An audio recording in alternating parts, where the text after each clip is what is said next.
बताओ क्या करें, इसे मारो नहीं, मारना तो बिल्कुल नहीं, इसे समझाओ, बोले ये समझ जाएगा, बड़ा हो जाएगा।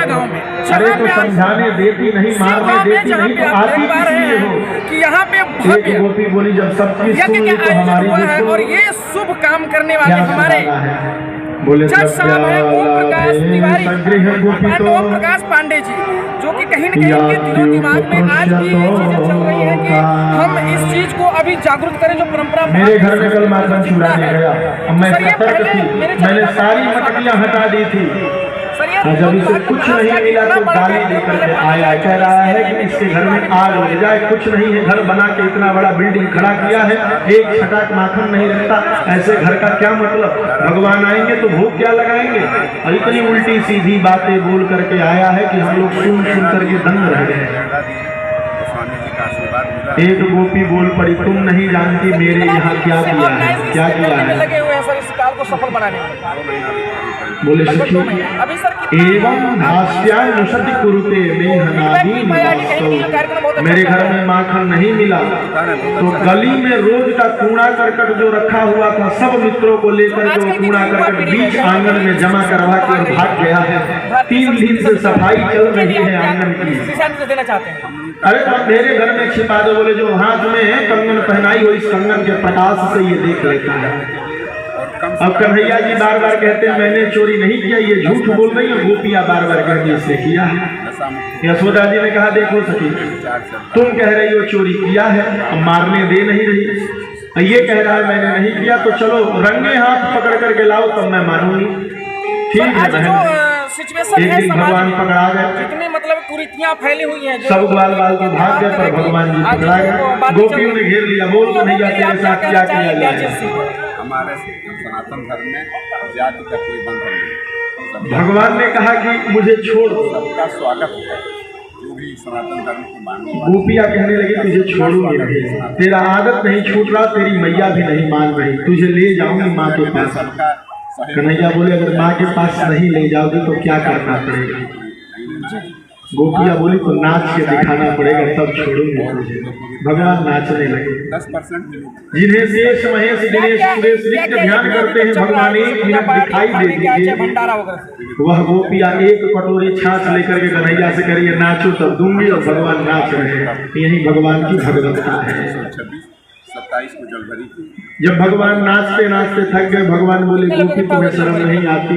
चारों तरफ से इतनी स्त्रियां खड़ी होकर के मुझे नचवा रही हैं। गोपी बोली शर्म की बात करता है, तुझे शर्म नहीं आती चोरी करने में? हमें शर्म सिखाता है?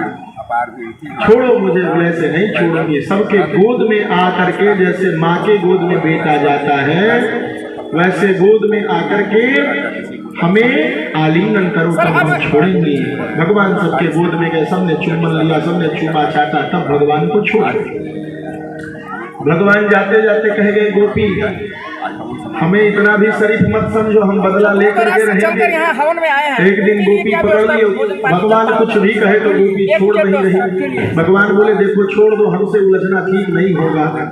गोपी बोली आज यशोदा के सामने ले जाकर के मानोगे? बोले ठीक है ले चलो। हाथ पकड़ करके ले जा रही है गोपी। रास्ते में भगवान ने गोपी के देवर को इशारा किया, इधर आओ, खाने में साथ साथ पिटने के समय भाग रहे हो। देवर जी आ गए। भगवान ने कहा गोपी और घूंघट तान के ले जा रहे हैं। भगवान ने कहा भाभी जी छोड़ दो। रिश्ता नाता तो जोड़ना नहीं, जब तक पिटवाऊंगी नहीं तब तक मानूंगी नहीं। भगवान बोले तो हम ये कहाँ कह रहे हैं कि मुझे छोड़ दो, मैं ये कह रहा हूँ कि मेरा ये हाथ छोड़ करके ये हाथ पकड़ लो, इस हाथ में दर्द हो रहा है। खास करके तो गोपी ने जैसे ही ये हाथ छोड़ करके ये हाथ पकड़ना चाहिए, तो उसके देवर का ही हाथ भगवान पकड़वा दिए और दूसरे गली से भाग के आके अपने छत पे खड़े हैं। गोपी आकर के आवाज लगाई यशोदा बाहर आओ, तेरे लाला को आज रंगे हाथ पकड़ के लाई हो। यशोदा जी आई, कहाँ है मेरा लाला? बोली देखो ये रहा लाला, छत पे चढ़ा था माखन लेने, तब तक मैंने पकड़ लिया है।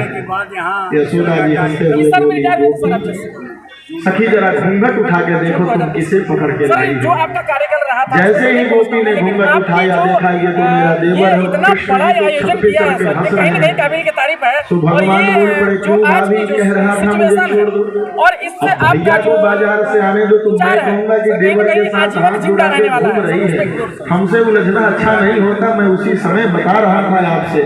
गोपी शर्मिंदा होकर के हंसने लगी।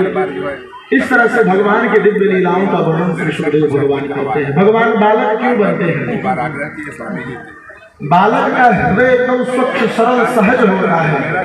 हम सबके हैं, इसीलिए भगवान बालक बनते ऐसे हैं। यज्ञ कोई इस एरिया में और भी होने बालक चाहिए, को इसके लिए डांट आप क्या दीजिएगा, कहते हैं? रोने लगेगा, चॉकलेट दिखाइएगा, हंसने लगेगा। और इससे लोगों को क्या बेनिफिट मिल पाता है? आप थोड़ा सा मुस्कुरा के बालक की तरफ ऐसे हाथ कीजिएगा, बालक आपके गोद में आ जाएगा। बालक निर्मल मन वाला होता है, बालक सबका होता है, इसीलिए भगवान बालक बन जाते हैं।